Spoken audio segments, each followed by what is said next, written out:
चामरलेणी येथील झालेल्या खुनाचा उलगडा करण्यात क्राईम युनिट 1ला यश, 4 आरोपींना अटक। फिर्यादी प्रभाकर रंगनाथ सोनवणे यांनी म्हसरूळ पोलीस ठाणे येथे तक्रार दिली की दिनांक 22 जून 2025 रोजी 6:45 पूर्वी मिळून आलेला अनोळखी इसम यास कोणीतरी अज्ञात इसमाने अज्ञात कारणाकरिता त्याच्याजवळील धारदार हत्याराने तोंडावर डोक्यावर वार करून जीवे ठार मारून चामरलेणी बोरगड पेठोडच्या पायथ्याशी कच्चा रोडवर मारून टाकल्याबाबत आहे वगैरे मजकुराच्या तक्रारीवरून म्हसरूळ पोलीस ठाणे येथे गुन्हा दाखल झाला होता। सदर गुन्ह्यातील आरोपितांचा शोध घेण्याकामी गुन्हे शाखेने 5 टीम तयार केल्या होत्या। त्या अनुषंगाने गुन्हे शाखा युनिट 1 कडील अधिकारी व अंमलदार यांनी गुन्ह्याच्या घटनास्थळास तात्काळ भेट देऊन आजूबाजूच्या सीसीटीव्ही फुटेजची पाहणी केली। तसेच अज्ञात मयत इसमाची ओळख पटवून सदर इसमाचे नाव उमेश नागप्पा आंबिगार, वय 34 वर्ष, बिदर, राज्य कर्नाटक असे असल्याचे निष्पन्न झाले। त्यावरून काही संशयित वाहने निदर्शनास आली। त्यावरून वाहनांची सीसीटीव्ही फुटेजद्वारे माग काढून त्याचा विश्लेषणात्मक अभ्यास करून त्यातील एक संशयित मोटारसायकल निष्पन्न केली।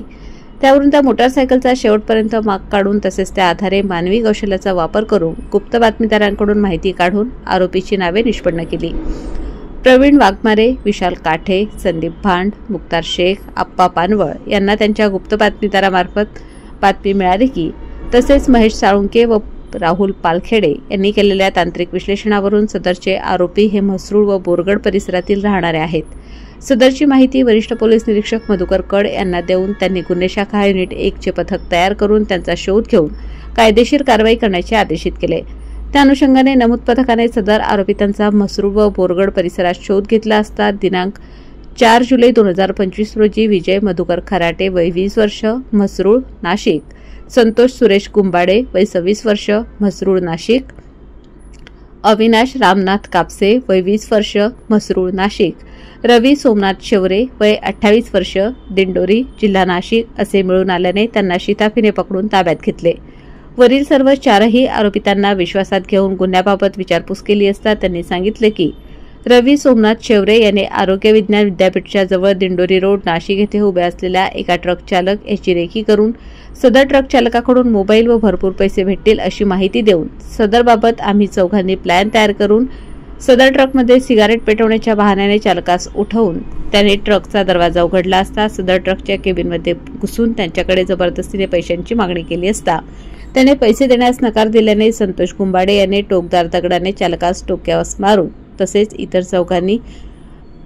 दोघांनी त्यास गंभीर मारहाण करून जखमी केले व त्याच्याकडील 2 एटीएम कार्ड काढून घेऊन त्यास जीवे ठार मारण्याची धमकी देऊन त्याच्याकडून एटीएमचा पिनकोड विचारून संतोष गुंबाडे हा पैसे काढण्यासाठी एटीएम मध्ये गेला असता ट्रक चालक याने एटीएमचा पिनकोड चुकीचा दिल्याने व एटीएम मधून पैसे न निघाल्याने त्याचा राग आल्याने त्यांनी पुन्हा ट्रकच्या केबिनमध्ये मारहाण करून विजय खराटे यांची यमाहा कंपनीची FZ मोटारसायकलवर संतोष गुंबाडे याने चालविण्यास घेऊन सदर गाडीवर मयत यास पकडून बसवून त्याच मोटारसायकलवर विजय खराटे व त्याच्या मागे अविनाश कापसे असे 2 जण एकाच मोटारसायकलवर बसून एटी पवार शाळेजवळ अवतार पॉइंट येथे असलेल्या 3 एटीएम मध्ये घेऊन जाऊन दोन्ही एटीएमद्वारे पैसे काढण्याचा प्रयत्न केला असता मयत याने चुकीचा एटीएम पिनकोड सांगितल्याने पैसे न निघाल्याचा राग आल्याने मयत यास पुन्हा मोटारसायकलवर बसवून चामरलेणीच्या पायथ्याशी नेऊन दांडक्याने, दगडाने, लाथाबुक्क्याने मारहाण करून तेथे असलेल्या पावसाच्या पाण्याची साठवलेल्या डबक्यात नाक व तोंड बुडवून गळा दाबून त्यास जीवे ठार मारल्याची कबुली दिली।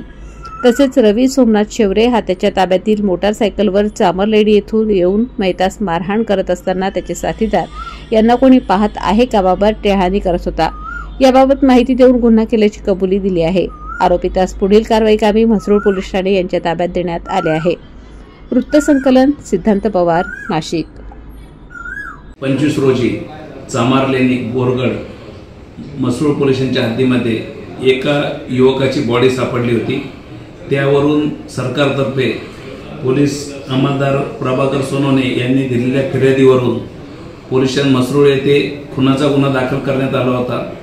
त्यामध्ये समांतर तपास करत असताना गुन्हे शाखा युनिट 1 चे श्री प्रवीण वाघमारे, विशाल काटे, विशाल देवरे, मरकड, संदीप भांड, आप्पा पानवळ, मुक्तार शेख या सर्वांनी मिळून तिथे कंटिन्यू 11 दिवस आम्ही सीसीटीव्हीची पाहणी केली, सर्व आजूबाजूचा परिसर पिंजून काढला, पेठ दिंडोरी तालुक्यामध्ये जाऊन अक्षरशः 200 किलोमीटर प्रवास करून सर्व माहिती घेतली आणि तांत्रिक विश्लेषणाच्या आधारे आम्ही हा तपास पूर्ण केलेला आहे। या तपासामध्ये आम्ही एकूण आता 4 आरोपी ताब्यात घेतलेले आहेत।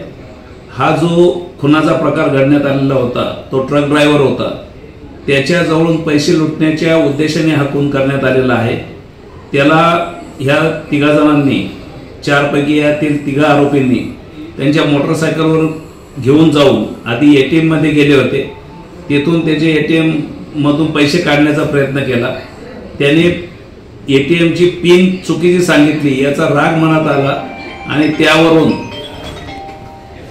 या लोकांच्या ताब्यात आम्ही तपासासाठी देत आहोत। सर, ज्याची हत्या झाली तो कुठला आहे, त्याचं नाव काय आहे?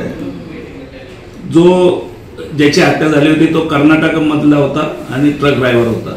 सर, या तपासादरम्यान आपण किती परिसरातील कुठलाही वागळा नसताना सीसीटीव्ही तपासले, किती सीसीटीव्ही तपासले? जवळजवळ आम्ही 60 किलोमीटरच्या परिसरातील सर्व सीसीटीव्ही फुटेज पाहिले आहेत। त्यामध्ये अतिशय कष्टदायक काम केलेलं आहे, कारण काही क्लू नव्हता ह्या मर्डरमध्ये आणि त्याची बॉडी अननोन अगोदर होती। त्यानंतर माहीत झालं की तो ट्रक ड्रायव्हर आहे आणि त्यानंतर मग ह्या गुन्ह्याचा तपास तांत्रिक विश्लेषणाच्या आधारे युनिट 1च्या टीमने केलेला आहे।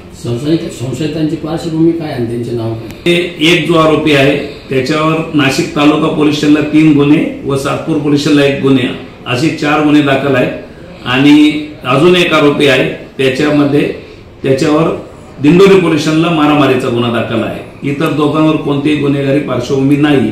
हे सर्व आरोपी हे लेबर क्लास मधले आहेत, पण लुटण्याच्या बहाण्याने यांनी हे काम केलेलं आहे। सर, यांचा उद्देश काय होता?